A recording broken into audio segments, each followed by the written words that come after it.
Evan's walking basically out of the locker room, and he's like, "Hey, Perry, I need to talk to you." So he pulls me aside, and he's like, "I just want you to know, if I was still at Florida, I would have never recruited you." And I'm like, what does that mean? Like, what are you talking about? And he's like, I don't think you would have been good enough. I would have never recruited you. You're not twitchy enough. You don't pop on tape. Like, I don't think you're physical enough. He's like, you're not the type of player I would have recruited. And I was like, anything else? Yeah. That's a clip from the podcast Glory Days, Dreams, and Nightmares. Evan Spencer was a senior wide receiver on that 2014 Ohio State National Championship team. Joshua Perry was a junior linebacker on that national title team, the last Big Ten football team to win the national championship. And that brings us to today's big interview. Evan is joining us and Joshua is here. So, Evan, you guys are doing this podcast looking back at that really fantastic, memorable season. My first question is, you couldn't find anyone better to do it with? I mean, did you run out of all options? That team had a lot of talent, a lot of characters. Did they all say no? I mean, we got on the lines and we tried to find as many people as we could, but I guess Joshua was the only one who picked up his phone. Yeah, that's exactly what happened. It's been a blast working with Josh, obviously. Being as close as we were when we were playing, it's been pretty natural to kind of regurgitate some of these stories and rehash some of the old memories. It's been fun. What went in, Joshua, you go first on this. What went into doing it now? Like, it's not a 10-year or a 20-year anniversary. What made you guys want to do it now? I think there's just a lot of intrigue. As we look at the story, there are so many things that people ask questions about. Evan and I both live in Columbus, and one of the things that we get is the question about the national championship team. We get the quarterback question, we get the defense and some of the players that emerged there. We get some of the controversy in the first time being in the playoff. And I think both of us had heard those questions so many times that we decided that this was probably the right time to release it. Evan, what's your take on that? I mean, I 100% agree. And just like thinking back to, like, I don't know, for us, it was so important and so impactful because it was so unique, right? No other team had three quarterbacks come out and still perform at a high level. So the wanting to know about, like, hey, what did practice look like? What did your pregame walkthrough look like before you went and played Wisconsin in the Big Ten championship game? So those were like a lot of unique questions that Josh and I were fielding on a very regular basis. And then it was just hey, let's really combine some unique folks, Josh and I and some others who have some talent, and then tell the story, really, because it's something that needs to be told. Okay, so let me follow up on one of those then, Evan, because when I look back at that year, the first thing I think of is how bleak things looked after week 2. You lost to Virginia Tech. What was that locker room like that night?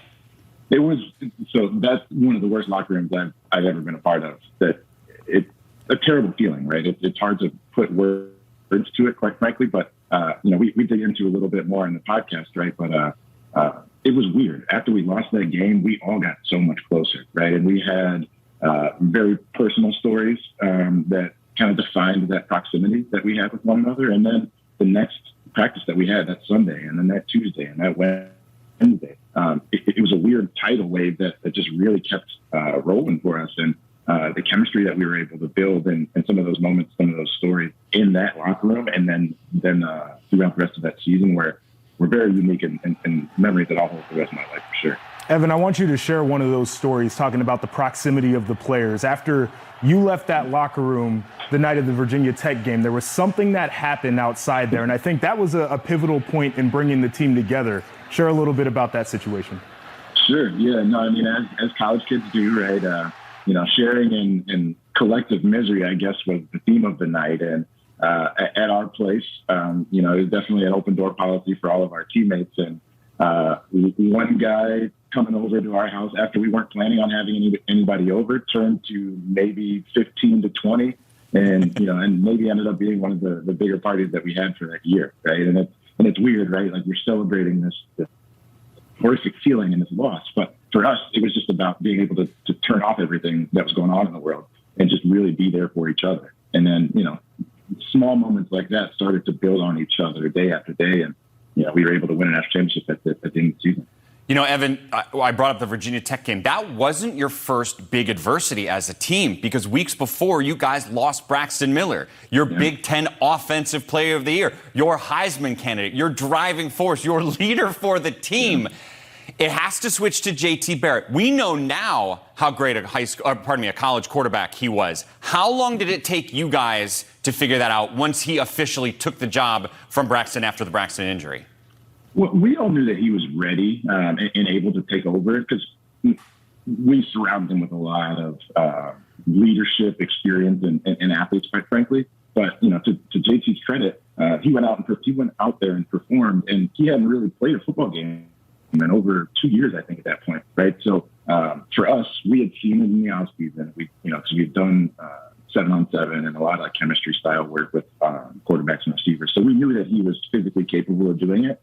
And then, we had games like Navy, probably isn't the best example, but like once you get later into the season, you're looking at Penn State and or Virginia Tech and bouncing back and being able to put up 60 some odd points the week following, right? That really takes something special. And it comes and starts from the quarterback position that JT helped lead us at a very young age, which is really special and awesome, and was awesome to watch as a senior. You talked about the emergence of JT Barrett, but there were also a lot of players who became pivotal people on that team that hadn't really been that in the past. Ezekiel Elliott's a guy that comes to mind. Darren Lee was a guy who hadn't played a snap of football before 2014. Joey Bosa was a guy who became a national name after that season. What was it about the culture at Ohio State at the time that allowed those players to emerge the way they did?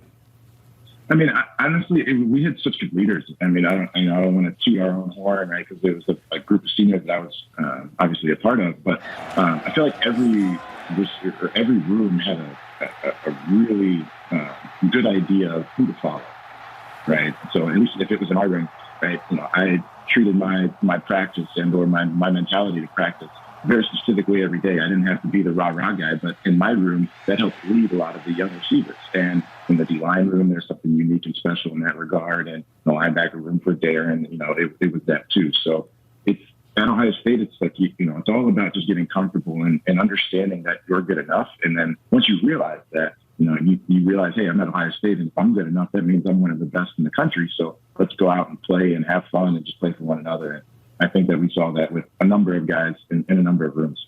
So, Evan, your final 4 games of the year are Michigan, Big Ten title game, playoff, national title.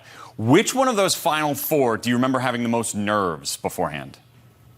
Ooh, man. I'd say the Wisconsin game, just because of the uncertainty that we had on offense, right? I mean, obviously going and switching to a new quarterback is the biggest probably thing to deal with as an offense going into a conference title game. But for us, like, we didn't really look all that good in the beginning of the week.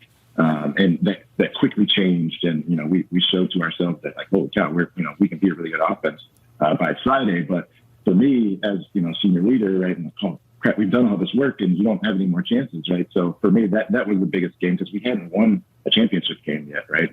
12-0 season, we couldn't do anything. We lost to Michigan State the year prior. And then my first year, we went 6-7. So it was like, this is our opportunity. And I guess that's what supported the nerves. Yeah, I think that was it for me as well. When I kind of look at which one of those games stood out, it was the conference championship because we hadn't won one at that point, but also what was riding because it was the first year of the playoff. We had no idea how the selection committee was going to behave, whether they would pick us, depending on how we won the game, whether we'd be on the outside looking in. We'll get you out of here on this question.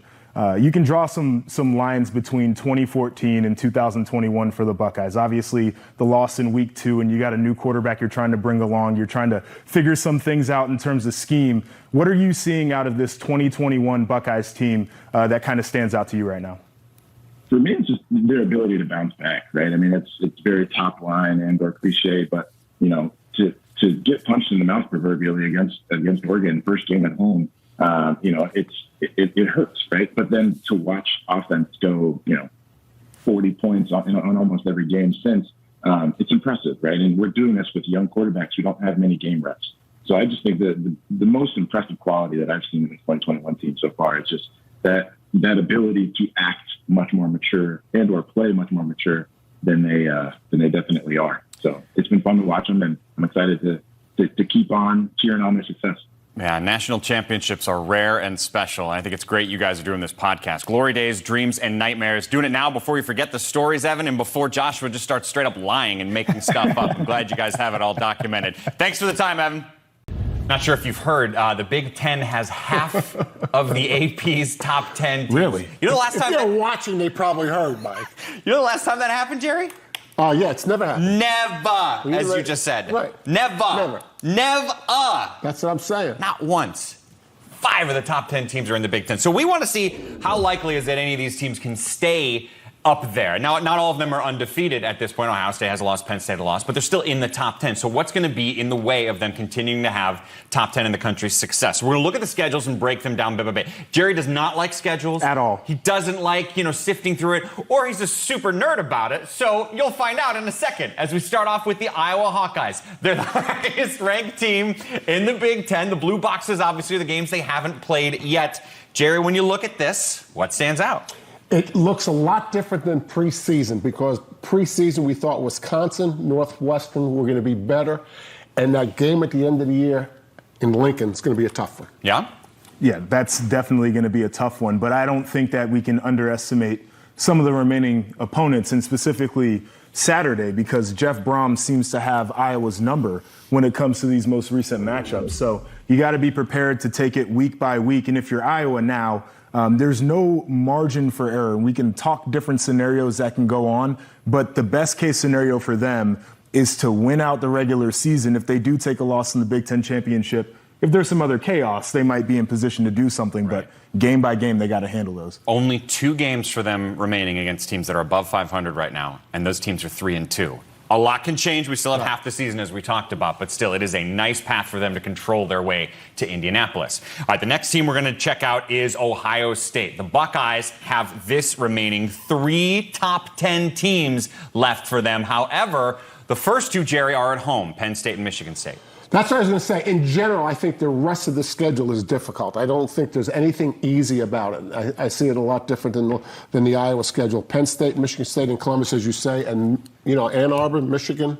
After 7 years in a row they've lost? I think it's more than that. 2011, I think, was the last time that Michigan beat the Buckeyes. Yeah, I got a feeling Michigan's going to be sky high for that one. Yeah, I think so too. And you're right. They can't underestimate any of these remaining. You talked about the big ones in Penn State, Michigan State, and Michigan, but you look at Indiana, it's a team that's struggling right now, but if all of a sudden they can pull things together, make things for Ohio State difficult by what they can do on defense, I think that gets a little bit messy. And then we've talked about this Nebraska team, but you watch how they took them down to the wire in some competitions. Again, against Oklahoma, they looked really good, and then we just saw what happened last weekend against Michigan. Like, that's not a game that you can overlook if you're an Ohio State fan either. Let's go to Penn State, and some of this might feel repetitive, but 4 of the 5 teams are in the Big Ten East, so they're basically all going to be playing each other. Penn State still has 3 top 10 teams remaining, Jerry. Am I right in saying Ohio State, Michigan, and Michigan State are all away?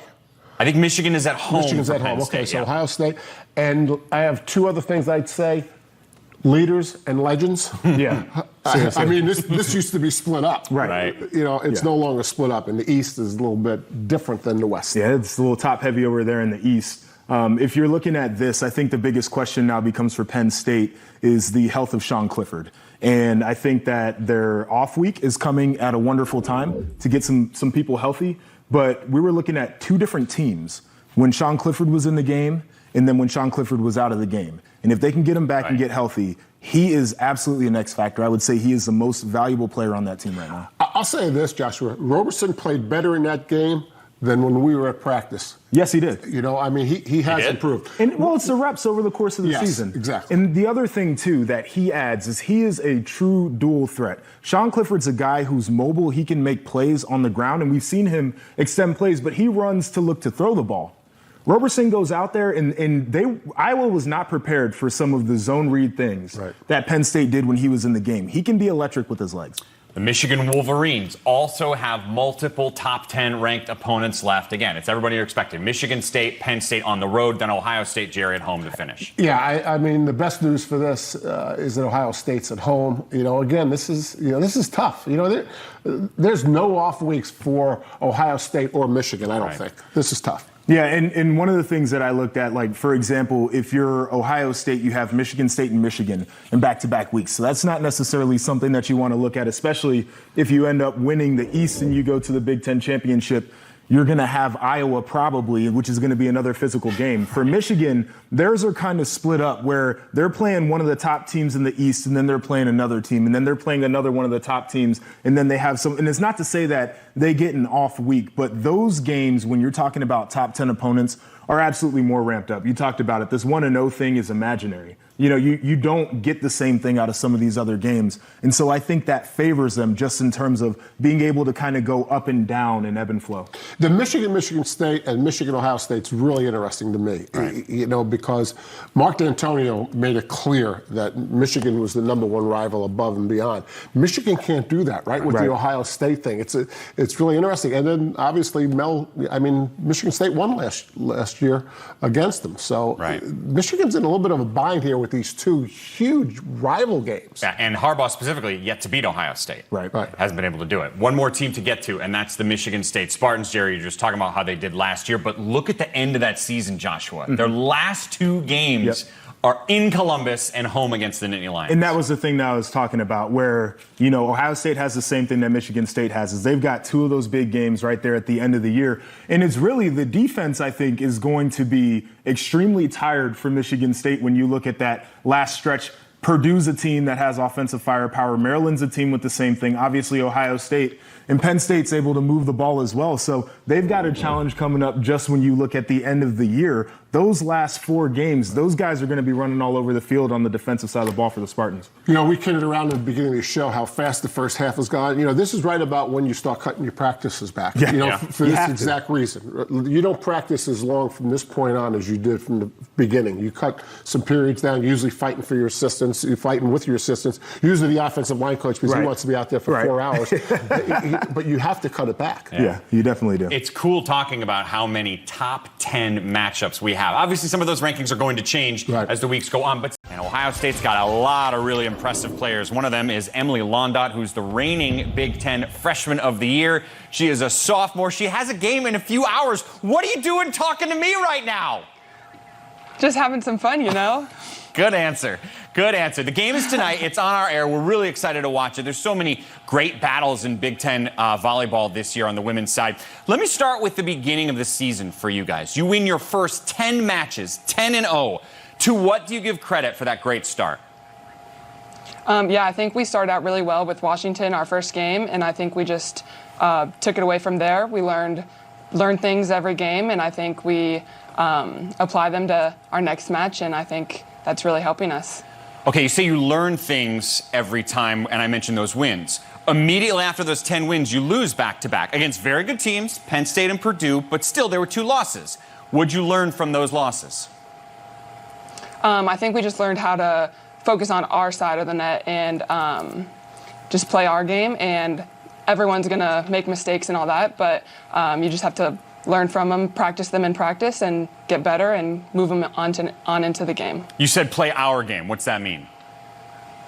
Play our game as in Buckeye volleyball. We just want to play loose and free. We hype each other up every game and just play volleyball. So since the 2 losses you guys have not only won, you haven't lost a set. 12 straight sets in a row you guys have won. Do you feel you're playing your best volleyball right now?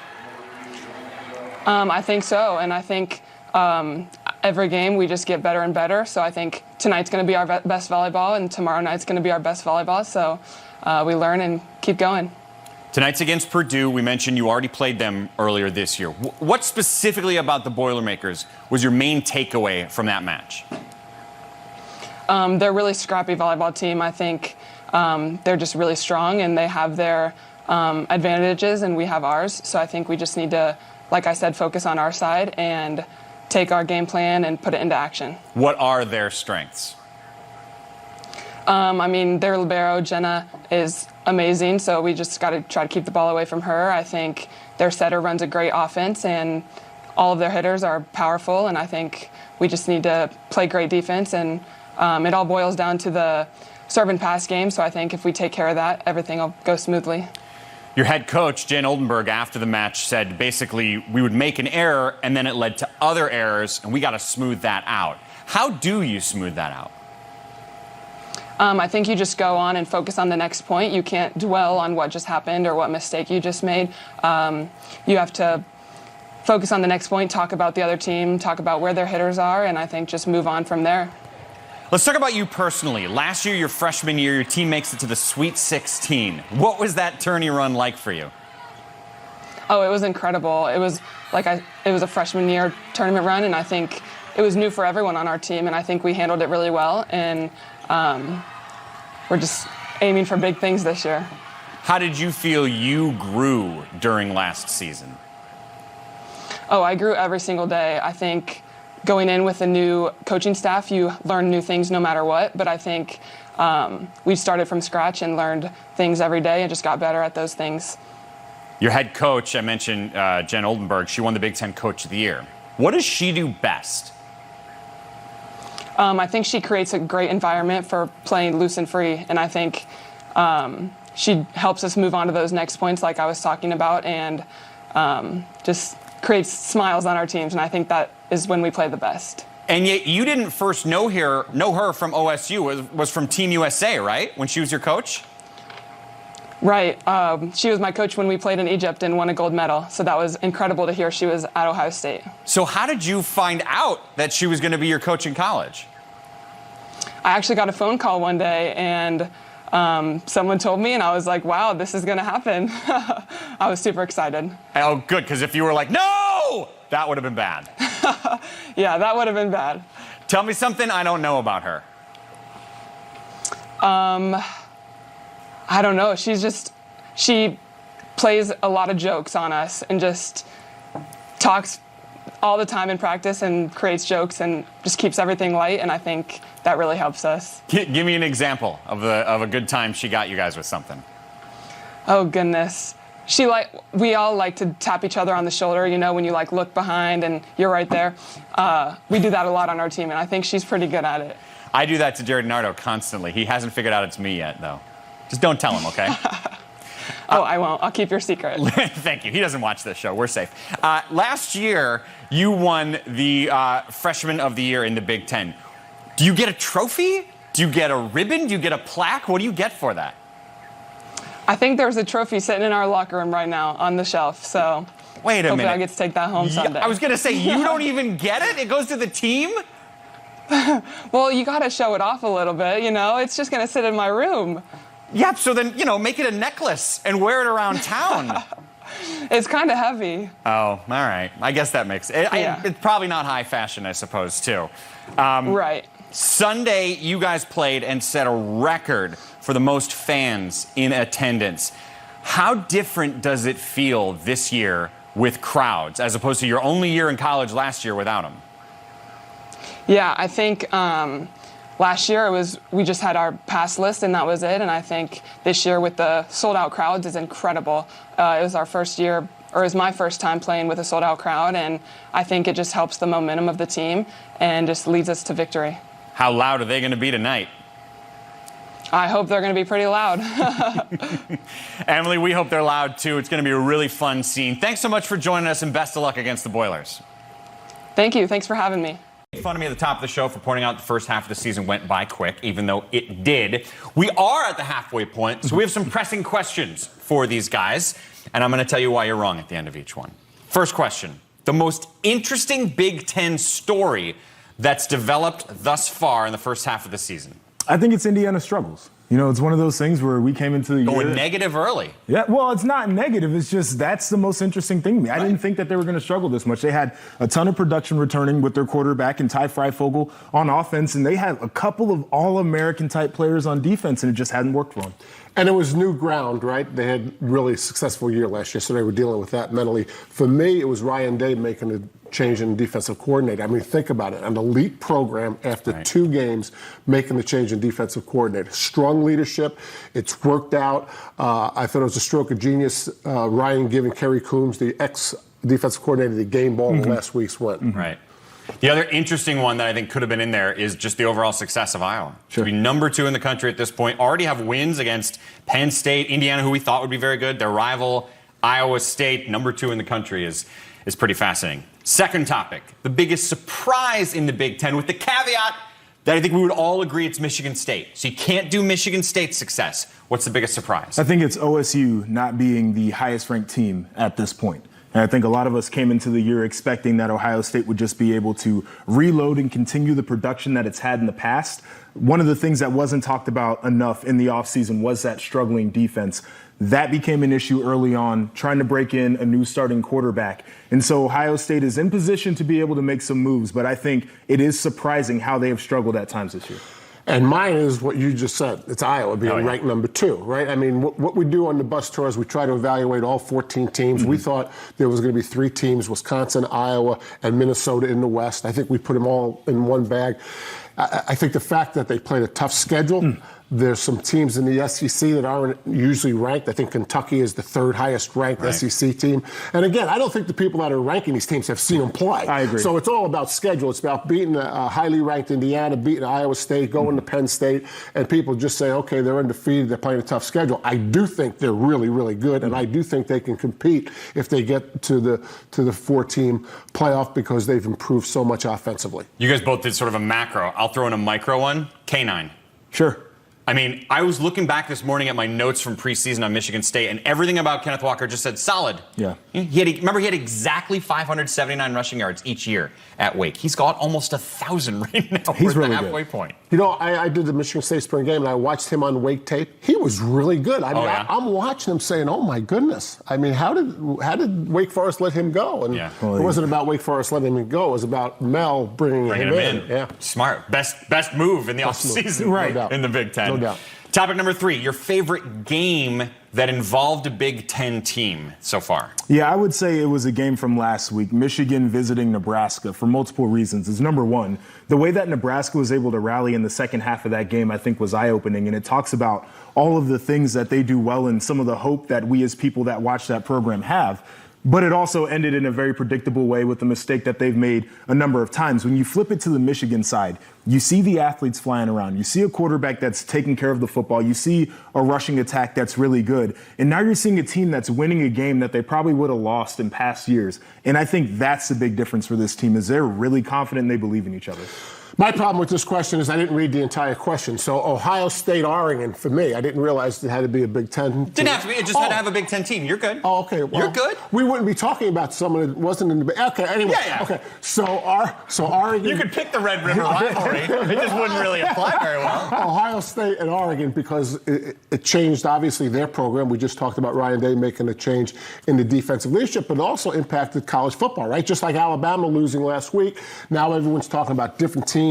When Ohio State lost, I think a lot of people said, okay, they're out of the playoffs. They may be the best team in the Big Ten right now. But that game, and you and I disagreed on this, I think crises are good. I think there's a lot of good things that come out of crises. And if they didn't lose that game, they may have been steamrolling right along. And first time they had adversity, not faced it. Crisis is not good. What can come from it can be good. Well, that's a semantics. You never want to get into crisis mode is what I'm saying. Right. Those issues go back to last year. Could have been solved in the offseason. It wasn't. There you get to a point where you're making changes during the season.